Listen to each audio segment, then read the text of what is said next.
Republican and Democratic presidents alike, from Harry Truman to George Bush, stood for freedom and stood for certain propositions that would make America strong and healthy and grow the middle class and shrink poverty and stand against communism. And after 1989, President Bush said, and it's a phrase that I often use myself, that we needed a new world order. You were both in Skull and Bones, the secret society. It's so secret we can't talk about it. What does that mean for America?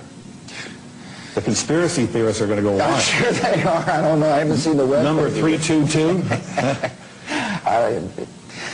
First of all, he's not the nominee. And, look, I look for... Are you prepared to lose?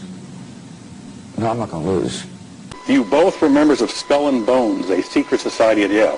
What does that tell us? Not much, because it's a secret. We have before us the opportunity to forge for ourselves and for future generations a new world order, a world where the rule of law, not the law of the jungle, governs the conduct of nations. When we are successful, and we will be, we have a real chance at this new world order, an order in which a credible United Nations can use its peacekeeping role to fulfill the promise and vision of the UN's founders.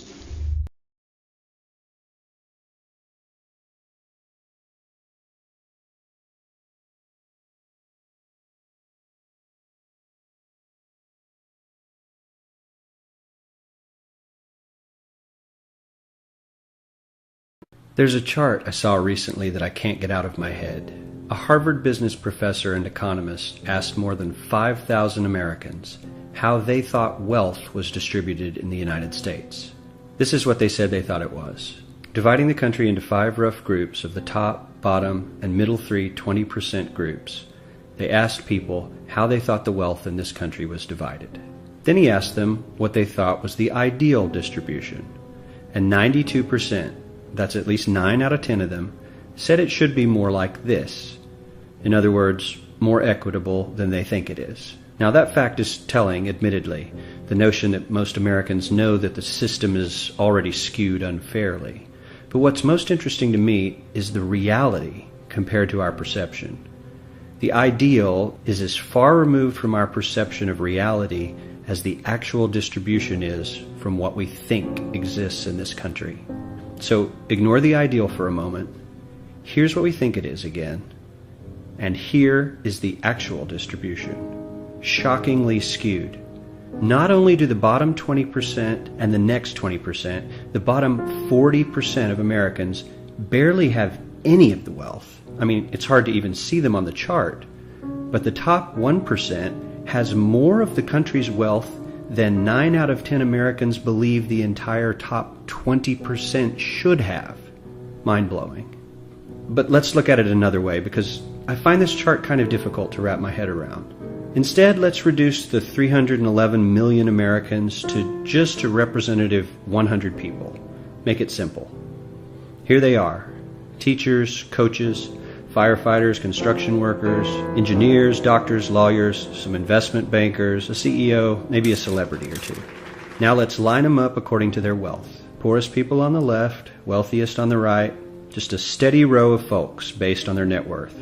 We'll color code them like we did before based on which 20% quintile they fall into. Now let's reduce the total wealth of the United States, which was roughly $54 trillion in 2009, to this symbolic pile of cash. And let's distribute it among our 100 Americans. Well, here's socialism, all the wealth of the country distributed equally. We all know that won't work. We need to encourage people to work and work hard to achieve that good old American dream and keep our country moving forward. So, here's that ideal we asked everyone about. Something like this curve. This isn't too bad. We've got some incentive, as the wealthiest folks are now about 10 to 20 times better off than the poorest Americans. But hey, even the poor folks aren't actually poor, since the poverty line has stayed almost entirely off the chart. We have a super healthy middle class with a smooth transition into wealth. And yes, Republicans and Democrats alike chose this curve. 9 out of 10 people, 92%, said this was a nice, ideal distribution of America's wealth. But let's move on. This is what people think America's wealth distribution actually looks like. Not as equitable, clearly, but for me, even this still looks pretty great. Yes, the poorest 20 to 30% are starting to suffer quite a lot compared to the ideal, and the middle class is certainly struggling more than they were, while the rich and wealthy are making roughly 100 times that of the poorest Americans and about 10 times that of the still healthy middle class. Sadly, this isn't even close to the reality. Here is the actual distribution of wealth in America. The poorest Americans don't even register. They're down to pocket change, and the middle class is barely distinguishable from the poor. In fact, even the rich between the top 10 and 20 percentile are worse off. Only the top 10% are better off. And how much better off? So much better off that the top 2 to 5% are actually off the chart at this scale. And the top 1%, this guy, well, his stack of money stretches 10 times higher than we can show. Here's his stack of cash, restacked, all by itself. This is the top 1% we've been hearing so much about. So much green in his pockets that I have to give him a whole new column of his own because he won't fit on my chart. 1% of America has 40% of all the nation's wealth. The bottom 80%, 8 out of every 10 people, or 80 out of these 100, only has 7% between them. And this has only gotten worse in the last 20 to 30 years. While the richest 1% take home almost a quarter of the national income today, in 1976, they took home only 9%, meaning their share of income has nearly tripled in the last 30 years. The top 1% own half the country's stocks, bonds, and mutual funds. The bottom 50% of Americans own only 0.5% of these investments, which means they aren't investing. They're just scraping by. I'm sure many of these wealthy people have worked very hard for their money. But do you really believe that the CEO is working 380 times harder than his average employee? Not his lowest paid employee, not the janitor, but the average earner in his company. The average worker needs to work more than a month to earn what the CEO makes in 1 hour. We certainly don't have to go all the way to socialism to find something that is fair for hardworking Americans. We don't even have to achieve what most of us consider might be ideal. All we need to do is wake up and realize that the reality in this country is not at all what we think it is.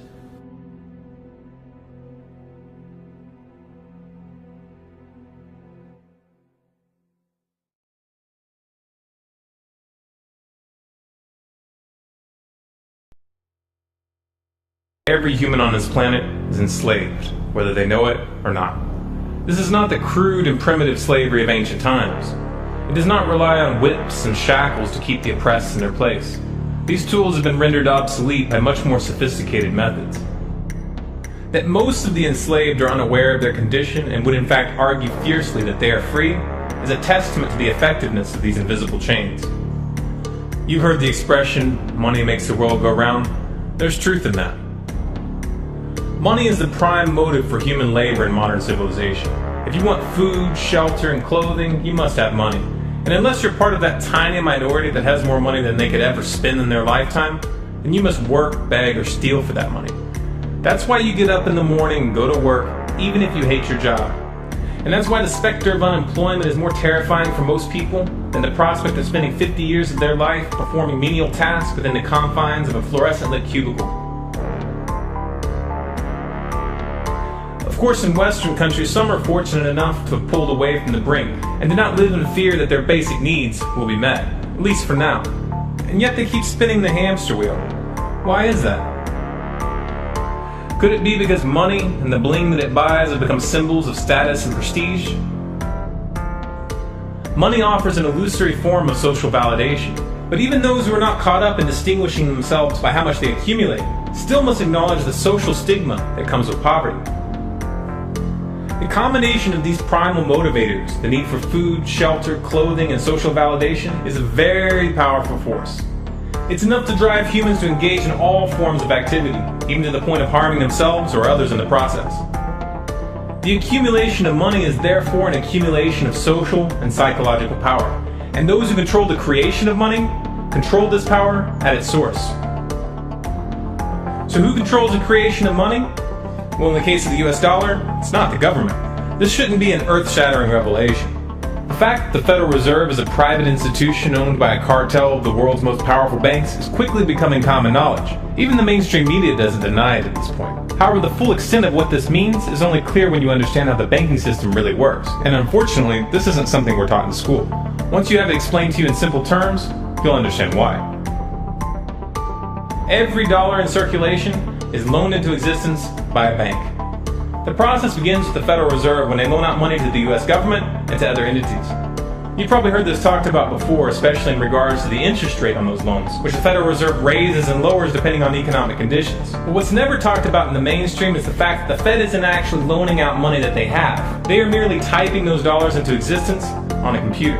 You may be inclined to believe that this money is based on some physical backing like gold, but you would be mistaken. The Federal Reserve hasn't owned any gold since the 1930s. The Federal Reserve does not own any gold at all. We have not owned gold since 1934.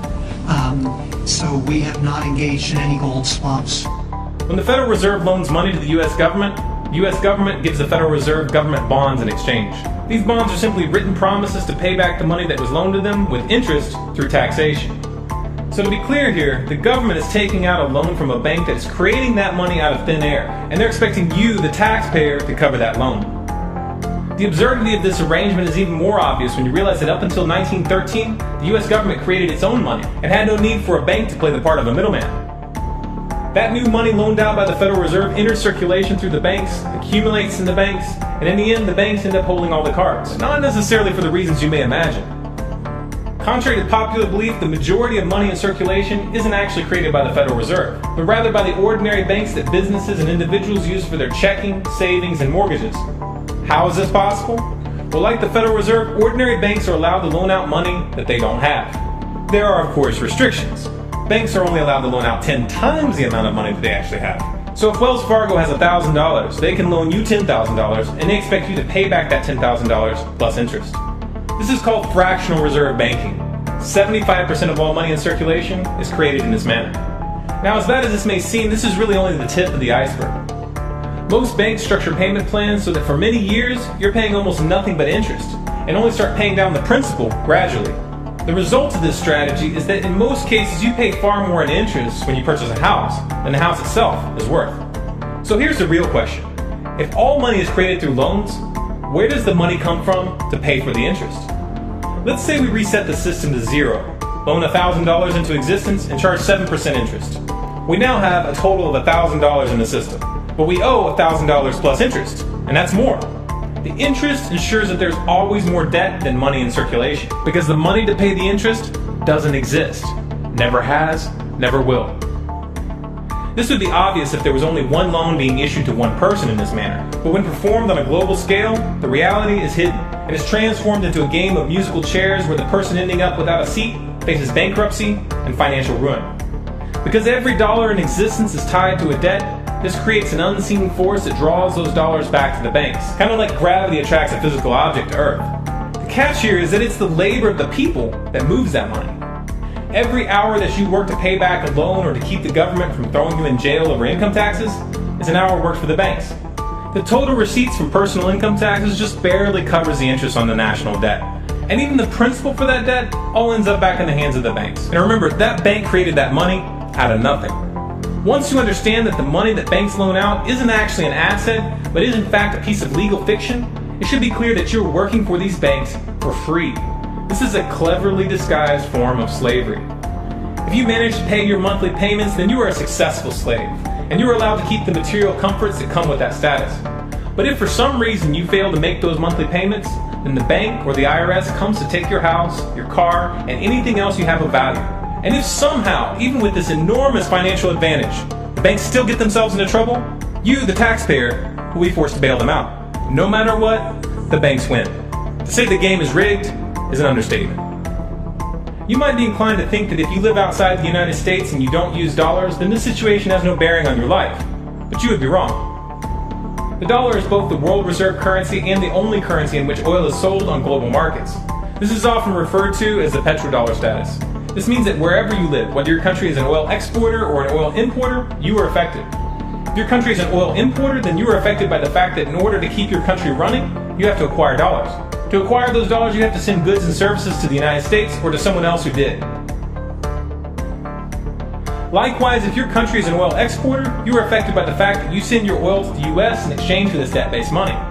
You are exchanging something of real and tangible value for digits on a screen. And if for some reason the leadership of your country grows tired of this arrangement and tries to pull off the dollar, you'll quickly find the United States military at your doorstep ready to open up a can of democracy on you. Iraq learned this the hard way when they switched their oil sales to euros in 2000, and Libya when they tried to organize a gold-based currency for Africa. Debt-based money is a masterpiece of social engineering, the ultimate tool of the ruling elite. Yet in reality, the whole thing is nothing more than a construct of belief.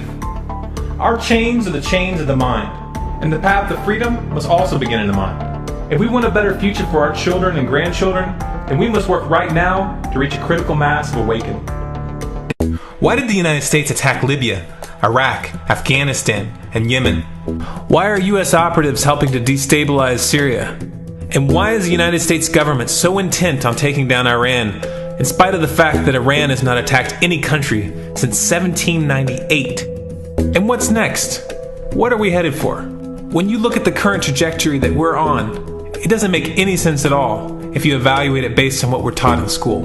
And it doesn't make any sense if you base your worldview on the propaganda that the mainstream media tries to pass off as news. But it makes perfect sense once you know the real motives of the powers that be. In order to understand those motives, we first have to take a look at history. In 1945, the Bretton Woods Agreement established the dollar as the world reserve currency, which meant that international commodities were priced in dollars. The agreement, which gave the United States a distinct financial advantage, was made under the condition that those dollars would remain redeemable for gold at a consistent rate of $35 per ounce. The United States promised not to print very much money, but this was on the honor system, because the Federal Reserve refused to allow any audits or supervision of its printing presses. In the years leading up to 1970, expenditures in the Vietnam War made it clear to many countries that the U.S. was printing far more money than it had in gold. And in response, they began to ask for their gold back. This, of course, set off a rapid decline in the value of the dollar. The situation climaxed in 1971 when France attempted to withdraw its gold and Nixon refused. On August 15th, he made the following announcement. I have directed the Secretary of the Treasury to take the action necessary to defend the dollar against the speculators. I have directed Secretary Connally to suspend temporarily the convertibility of the dollar into gold or other reserve assets, except in amounts and conditions determined to be in the interest of monetary stability and in the best interest of the United States. This was obviously not a temporary suspension, as he claimed, but rather a permanent default. And for the rest of the world who had entrusted the United States with their gold, it was outright theft. In 1973, President Nixon asked King Faisal of Saudi Arabia to accept only U.S. dollars as payment for oil and to invest any excess profits in U.S. Treasury bonds, notes, and bills. In return, Nixon offered military protection for Saudi oil fields. The same offer was extended to each of the world's key oil-producing countries, and by 1975, every member of OPEC had agreed to only sell their oil in U.S. dollars. The act of moving the dollar off of gold and tying it to foreign oil instantly forced every oil-importing country in the world to start maintaining a constant supply of Federal Reserve paper. And in order to get that paper, they would have to send real physical goods to America. This was the birth of the petrodollar. Paper went out, everything America needed came in, and the United States got very, very rich as a result. It was the largest financial con in recorded history.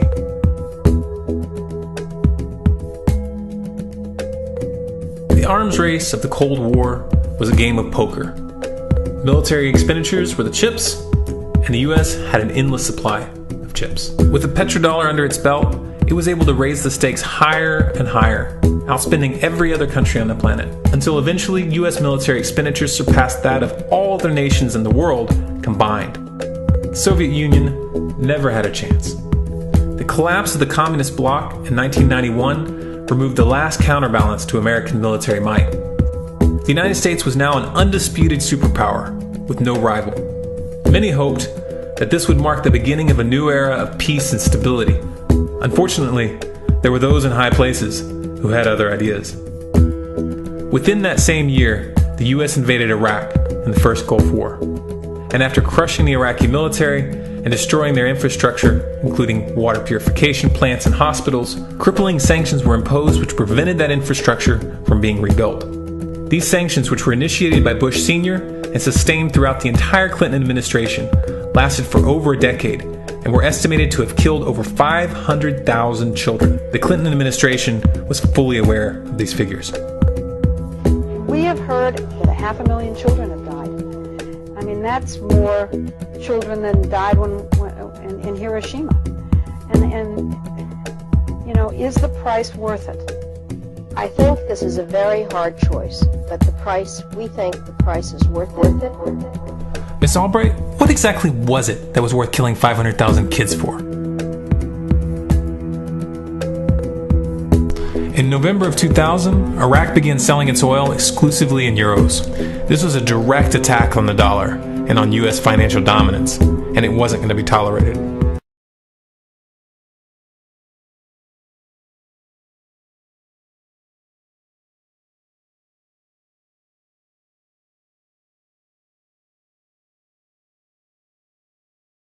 In response, the U.S. government, with the assistance of the mainstream media, began to build up a massive propaganda campaign claiming that Iraq had weapons of mass destruction and was planning to use them. In 2003, the U.S. invaded, and once they had control of the country, oil sales were immediately switched back to dollars. This is particularly notable due to the fact that switching back to the dollar meant a 15 to 20% loss in revenue due to the euro's higher value. It doesn't make any sense at all unless you take the petrodollar into account.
To preserve our independence, we must not let our rulers load us with perpetual debt.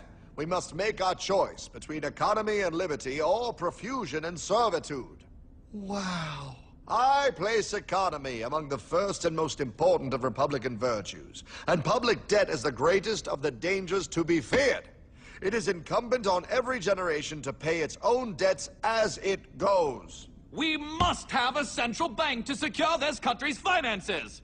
If the American people ever allow private banks to control the issue of their money, first by inflation and then by deflation, the banks and corporations that will grow up around them will deprive the people of their property until their children will wake up homeless on the very continent their fathers conquered. For we are opposed around the world by a monolithic and ruthless conspiracy that relies primarily on covert means for expanding its sphere of influence What's happening? Where am I? I believe perhaps you understand now, pal, but you are afraid. JFK, Hartman, what does this have to do with my house and my dog? Oh, okay, that's enough. I want to go home now. This is the last president to stand up to the Fed. You must see. On June 4, 1963, President Kennedy signed Executive Order 11110. This executive order empowered the U.S. Treasury to issue real money without the Fed. It would have worked. Kennedy's plan to dismantle the Federal Reserve machine had begun. But 6 months later, John F. Kennedy went to Dallas and never returned. No way. No way they could do that. The new president, Lyndon Johnson, threw out Kennedy's order. And since JFK, no president has dared confront the secret powers behind the Federal Reserve. They consolidate bigger and bigger banks, print more and more money, accountable to no one, decimating our nation's wealth for the benefit of a few. Why? Why do this?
But anyway, I've had people calling me saying they go out to their mailbox and they find a little red dot or a little blue dot on their mailbox, and they wonder what the little red dot and blue dot is.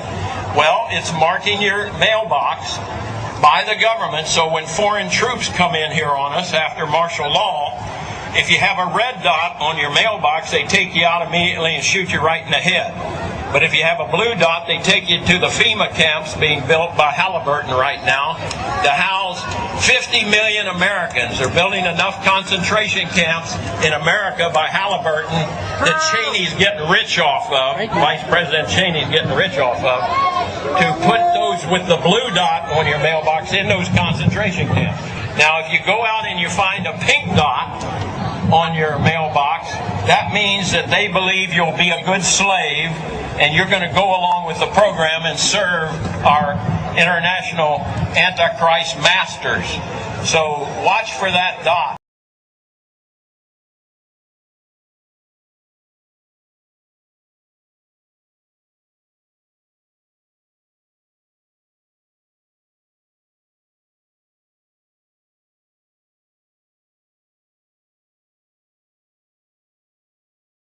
Have you heard that the Department of Homeland Security has purchased 1.6 billion rounds of ammunition last year? I mean, that's going to cost millions and millions of dollars. Correct me if I'm wrong, but isn't this country broke? I mean, you turn on the TV, you hear how we're laying off air traffic controllers, how people are going to die because of it. I mean, Harrison Ford is in a tizzy, and we're spending this much money on bullets? Do you know that 1.6 billion rounds of ammunition is enough to fight a 20-year war and still have bullets left over? My question is, who is the Department of Homeland Security planning to shoot? Do you realize that over the past couple of months, our government has tried to pass bills through Congress allowing them to arrest American citizens without due process, allowing them to kill American citizens without due process? An ad hoc legal approach for fighting terrorism. President Obama today proposed something new, something called prolonged detention. Doesn't sound that bad, right? Prolonged detention. Did you ever see the movie Minority Report? It was based on a Philip K. Dick short story. Came out in 2002. It starred Tom Cruise, remember? He played a police officer in something called the Department of Pre-Crime. Pre-crime is where people are arrested and incarcerated to prevent crimes that they have not yet committed. Mr. Marks, by mandate of the District of Columbia Pre-Crime Division, I'm placing you under arrest for the future murder of Sarah Marks and Donald Dubinos. Take place today, April 22nd, at 0800 hours, 4 minutes. No, I didn't do anything. You didn't do anything, but you're gonna. Future murder. Creepy, right? Putting somebody in jail not for what they've done, but for what you're very sure they're going to do? There may be a number of people who cannot be prosecuted for past crimes. In some cases because evidence may be tainted, but who nonetheless pose a threat to the security of the United States. We're not prosecuting them for past crimes, but we need to keep them in prison because of our expectation of their future crimes. Al-Qaeda terrorists and their affiliates are at war with the United States, and those that we capture, like other prisoners of war, must be prevented from attacking us again. Prevented. We will incarcerate people preventively. Preventive incarceration. Indefinite detention without trial. That's what this is. That's what President Obama proposed today, if you strip away the euphemisms. One civil liberties advocate told the New York Times today, quote, "We've known this was on the horizon for many years, but we were able to hold it off with George Bush. The idea that we might find ourselves fighting with the Obama administration over these powers is really stunning." And it is stunning. And it's got the 5 regions for the FEMA camps. And it talks about barricades and barbed wire and armed guards. And it says that they've built the camps and that now they need to get ready to staff them. And that they need to be ready within a 72-hour period. And so I want to challenge everybody to call their friends and their families now. And realize that the new economy is to put tens of millions of people, we already have the biggest prison population in the world, in this archipelago, this giant chain of facilities all over the country. The following video details the contents of a Department of Defense document entitled Internment and Resettlement Operations, also known as FM 3-39.40. The document is 325 pages long and it is signed by Joyce E. Morrow, Administrative Assistant to the Secretary of the Army. It was created in 2010, however, it's just been recently leaked to the public via the internet and can now be downloaded from multiple sources. In the description below, you'll find a download link for the document. I strongly encourage you to download it yourself and to verify everything that's being said here. The document outlines military procedures for internment and resettlement of civilians, and it describes the layout and the administration of these internment camps. It clearly states on page 38 that it applies within U.S. territory, and it specifically addresses the detainment of U.S. citizens, as is indicated by the identification procedures for new prisoners on page 146, which states that social security numbers are to be recorded alongside their photograph and fingerprints. Included in the list of organizations which may be involved in these internment operations are the Department of Homeland Security, FEMA, the Department of Defense, and the United Nations. On page 56, the document outlines the responsibilities of psychological operations officers within the camps, among which it states that a PSYOP officer develops and executes indoctrination programs to reduce or remove antagonistic attitudes and identifies political activists. On page 281, the document goes into more detail regarding the role of psychological operations within the camps, specifically in regards to pacifying the population and ensuring cooperation. On page 238, it gives the conditions for the use of deadly force in such camps. Among the justifications for lethal force, it includes to terminate an active escape attempt. That point right there should make it clear that these camps are not benevolent disaster relief type facilities. On page 244, the document calls for the use of snipers during riots to, quote, scan a crowd and identify agitators and riot leaders for apprehension and fire lethal rounds if warranted. On page 260, it shows the basic layout for a facility focusing on detainment. It is depicted with interrogation areas, tribunal areas, and mortuaries. Each detainment facility is designed to hold 4,000 prisoners, and they are depicted with multiple levels of barbed wire separating compartments within the facilities, with a double barbed wire fence enclosing them, and watched over by 24 guard towers. On page 261, the document depicts the layout for what they call civilian resettlement facilities, which are designed to house 8,000 people. Though it uses the word resettlement, the plans show multiple levels of barbed wire dividing the sections of the facility, with double barbed wire fencing on the outside, as well as 16 guard towers. On page 262, the layout for facilities designed for what they call non-compliant prisoners is shown. These camps are designed to hold up to 300 prisoners, they have 3 interrogation centers, and are guarded by 13 guard towers. Now, if there's any question whether these plans are active or just theoretical, this should be settled by the fact that the U.S. Army has been running ads for job positions in these camps since 2009, and apparently, they're still hiring. Once again, if you look in the description, you'll find all the links you need to verify this information. It's important to note here that this document was created in 2010, which was under the Obama administration, and it predates the NDAA of 2012, which authorized military detainment of U.S. citizens. This clearly shows a long-term agenda at work.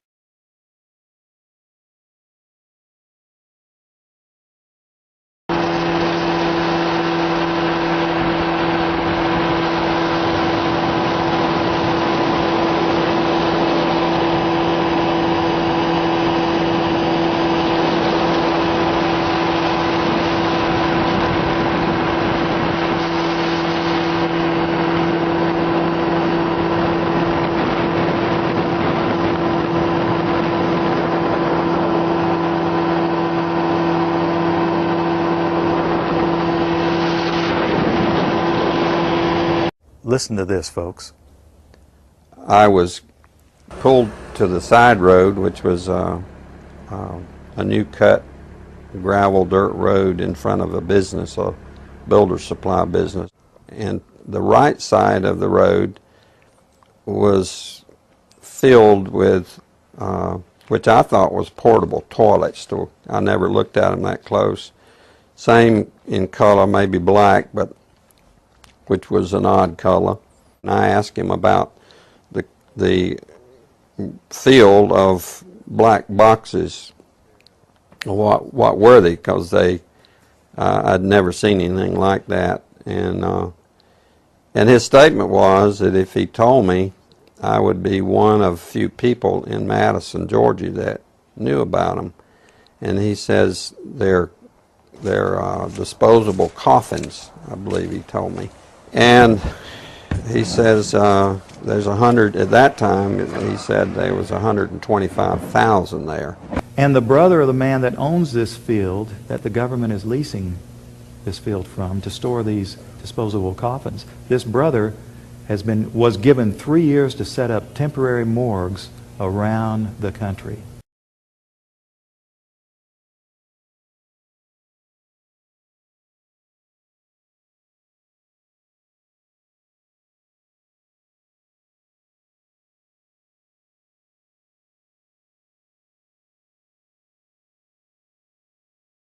We now have a policy as exemplified by the FBI brochure from the on counterterrorism, which says people who are defenders of the U.S. Constitution against federal government and the UN and make numerous references to the U.S. Constitution should be monitored as potentially murderous and fanatical terrorists.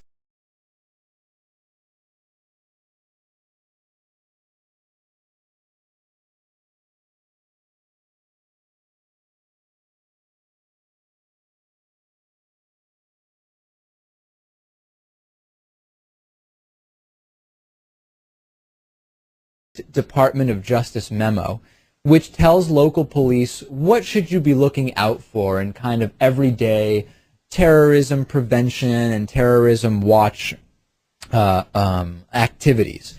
And one of the things that is considered a potential terrorist risk is individuals who harbor doubts about the official story regarding 9/11. The memo adds 9/11 official story skeptics to the growing list of targets.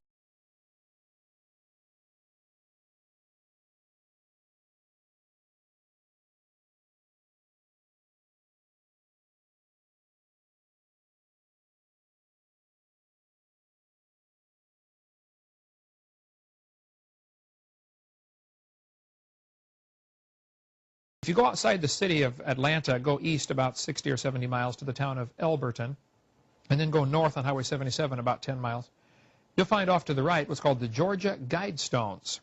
It looks kind of like Stonehenge, these big, huge granite rocks set up there.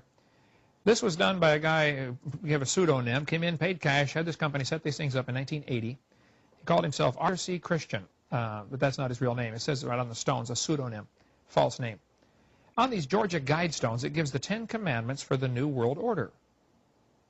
10 Commandments for the New World Order. The first commandment was to maintain humanity under 500 million. I went there and looked at those things and said, now, hold on a minute. Today's population is 6 billion. They want to maintain humanity under 1/2 billion.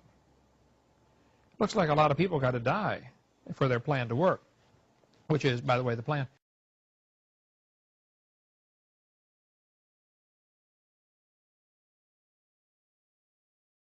Jacques Cousteau said we'd have to eliminate 350,000 people a day. 1/3 of a million people a day would have to be eliminated to save Mother Earth. Bill Clinton said we need to reduce the population of the Earth to 1 billion. There are a lot of folks who would like to reduce the population of the Earth. The Bible command is quite the opposite.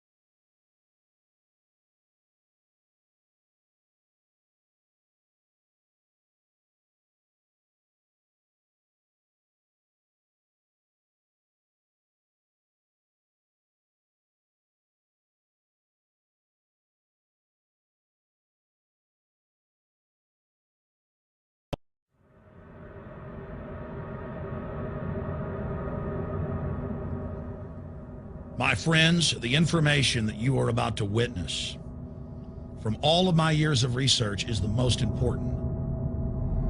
It's been hidden in plain view the entire time. This is the ultimate secret, and it's about to be exposed.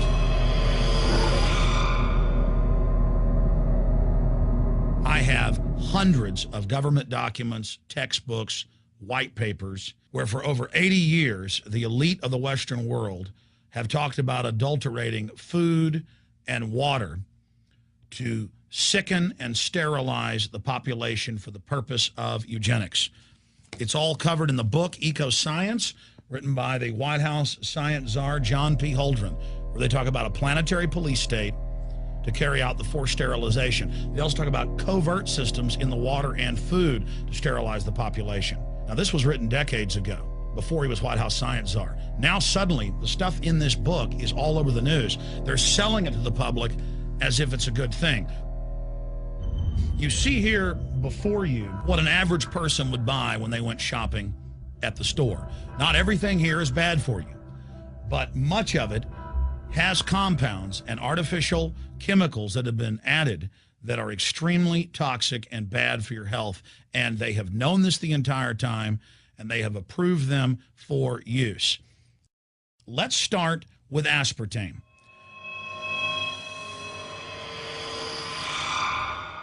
You cannot go to the grocery store now and buy any type of even regular sugar gum that hasn't had aspartame added to it. In the 1970s, Searle tried to get it approved, and they couldn't. It took them 3 separate times because in their own studies with monkeys, large portions of them that were fed it died and contracted cancer. Now we have mainstream news articles, and the EU has done a major study finding lower birth weights, early birth, and yes, miscarriages from women that drink aspartame-laden soft drinks like Coke Zero. What is aspartame? It is the fecal matter of the E. coli bacteria. They took it and genetically engineered it. They can feed it toxic waste, and then it defecates aspartame. And it has so many bad health effects, it's just unspeakable.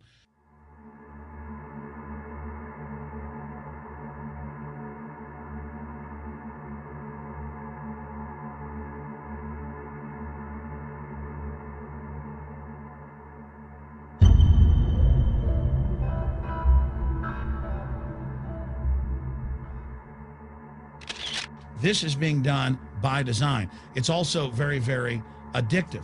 But let's just go ahead and move away from aspartame and talk about McDonald's and chicken McNuggets. Now, I remember a decade ago or so reading health advisories claiming that a form of plastic that's used in silly putty, basically a type of silicone, was in the chicken McNuggets, but also in many other TV dinners and other foods. It is illegal in every other nation in the world to add these chemicals to the food, but it's not in the United States. The big secret is all of this was done by design by the FDA. Look at all the drugs they've approved, and then it comes out later that they knowingly approve them when these drugs are causing heart attacks and cancer.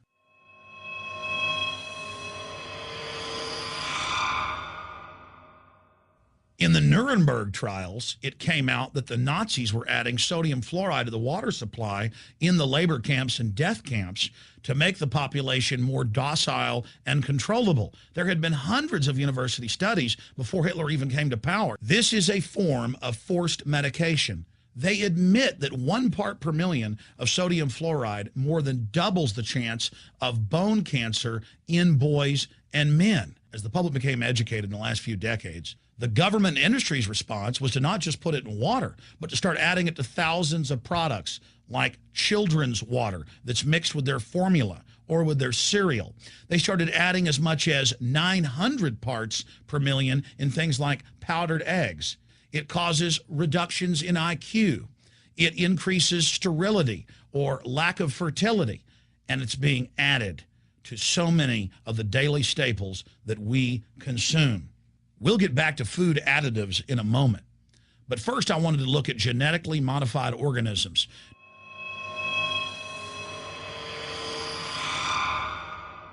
Did you know for many years the American people have been eating cloned beef and pork, and now they're expanding out into other forms of meat?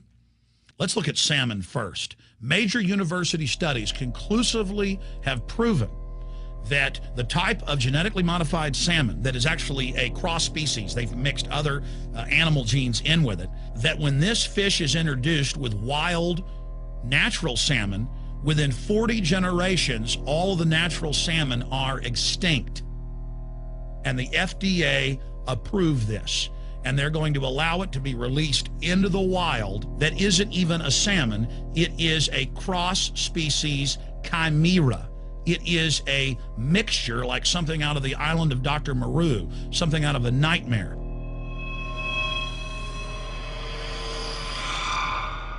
More than 85% of the corn now consumed in the United States, and it's also starting to trend that way in Europe and Canada, is genetically engineered.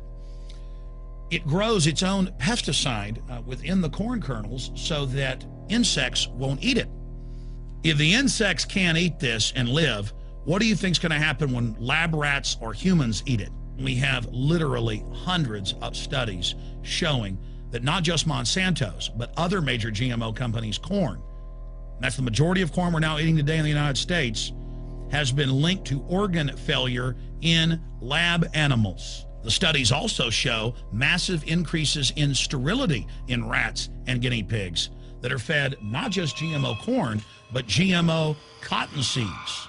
Studies in India, Germany, and the United States have conclusively shown that when they feed the cotton seeds left over from the cotton crop from these genetically modified varieties, that the cows are having miscarriages, they are having low birth weights, or in many cases, they're simply dying. And what is in most processed foods?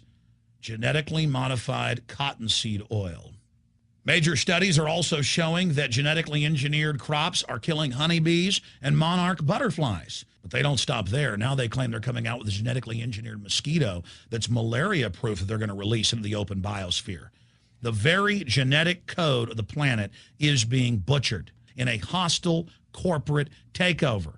Many years ago, an executive from Monsanto was quoted in National Geographic as saying that that is their program, that they want to basically have their crops and their organisms take over the entire biosphere of this planet. And the major genetic engineer companies have focused mainly on 8 major food crops. Now they're expanding out into hundreds and hundreds and hundreds of other plants, literally changing the genetic code of the planet. This is a genetic dictatorship. This is genetic vandalism. And that's why the Rockefellers, the United Nations, and others have built these giant armored seed vaults all over the world, not just at the Arctic Circle. And they admit they're doing it in case all of this gets out of hand, that they'll have a type of Noah's Ark. So all these fake environmental groups, they never complain about this. They never talk about true environmental degradation. They want to put a tax on carbon dioxide that humans exhale, that plants respirate from and carry out photosynthesis with, as a way to shut down industrial society and control every facet of our lives. That's the big secret. This is a population reduction program. It is an epidemic. The sperm count has dropped in the Western world exponentially. Even the government has been predicting within another generation, almost everyone is going to be sterile. This is the globalist religion. This is their philosophy. They want the planet for themselves. The UN has said that their stated plan is an 80% population reduction. You've heard Ted Turner call us useless eaters and feeders and say that 80% of us need to be killed. You've heard Prince Philip say he wants to come back as a virus to kill the majority of the world population. Dr. Eric Pianka, Peter Singer, it's all over the news where they tell us that we should only have one child because more than one is bad for the environment, and that the recession is good for lowering our carbon footprint. This is the big secret. We live in a scientific dictatorship, and the United States and England are the epicenter of this, and it's expanding worldwide. Remember all the secret testing, all the secret sterilization that went on in the United States and Europe. Remember what Hitler did. He learned all of that from the eugenicist and the Rockefeller family in the United States. This is a culture of death being pushed on you and your family. And even if you think the world is overpopulated, you need to understand that you're being targeted by this as well. Targeted by design. Recombinant bovine growth hormone in your milk, making 8-year-old girls go into puberty when they should be going into puberty at 12 or 13. Silicone in chicken McNuggets and hundreds of other processed foods. Aspartame, that is the feces of genetically engineered bacteria that has incredible health problems that have been proven. Think for yourself. It goes on and on. ABC News, this goes back 4 years ago. Viral meat spray, advancing food safety. They spray a live virus on the meat to supposedly kill the bacteria. This is a live vaccine they spray on most of the meat you're consuming that you're buying from the store. It gets even worse.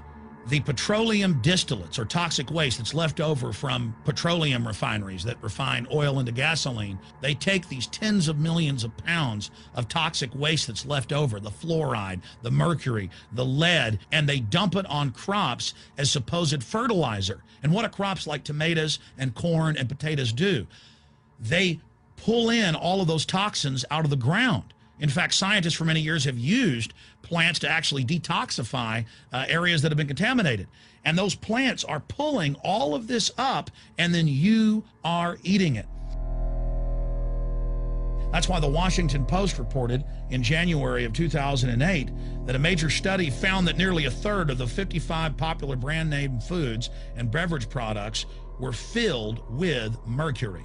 Despite the fact that the people of Europe for over 20 years have fought off all the genetically modified wheat and corn and other crops being planted in their nation, now the EU is buckled and is accepting it. The United States is literally a testing ground for all of this. It's just automatically approved. And the people that work for these corporations, they're compartmentalized. They don't know what's going on. The people that work at these stores, they have no idea what's happening. This is affecting all of us. This is hurting everyone. Many different forms of cancer are growing by thousands of percentage points. Diabetes, all these different diseases. And in major studies, it's all been linked to the toxic additives that are in our food, our water. And I haven't even had time to get into MSG. I mean, I've interviewed brain surgeons, neurologists, scientists. I mean, it just devastates the brain. It's an excitotoxin. It destroys the liver, and it is in tens of thousands of products. We can say no. We can stand up. But if you've got a neighbor giving fluoride water to their baby, please go over and warn them. If you got a neighbor that's sitting there eating MSG-filled chips, one after the other, warn them. You've got a responsibility. If you know people that are feeding processed foods filled with GMO, warn them. And for God's sakes, don't give it to your own children. If you want to kill yourself, that's your own business. But don't hurt your children. Don't do this, ladies and gentlemen. There's been a bit of an uproar this past week due to Obama's signing of a recent bill that has become affectionately labeled the Monsanto Protection Act, or H.R. 933. So much so that it's led Senator Barbara Mikulski to publicly apologize for letting the provisions slip through. However, this is really only a small part of a much bigger pattern of corruption and collusion between Monsanto and the U.S. government. Senator Roy Blunt, a Republican from Missouri, who crafted the wording for H.R. 933, has been accused by Senator John Tester of having collaborated directly with Monsanto in the creation of the provision. This shouldn't be surprising considering that Monsanto is one of Blunt's top campaign contributors. Blunt also accepts contributions from the Crawford Group, a registered lobbyist for Monsanto. Now, the controversy in this bill is tied to Section 735, which is of course written in such a jumble of incomprehensible legalese that it's highly difficult to interpret. It's designed to make the eyes glaze over without registering that anything of significance has been stated. This is facilitated using a common legislative technique of referring to sections of a separate law, so that you have to go read the unintelligible fine print in that second document in order to understand what's actually being said. That second law in this case is the Plant Protection Act. In the description of this video, you'll find a link to both documents.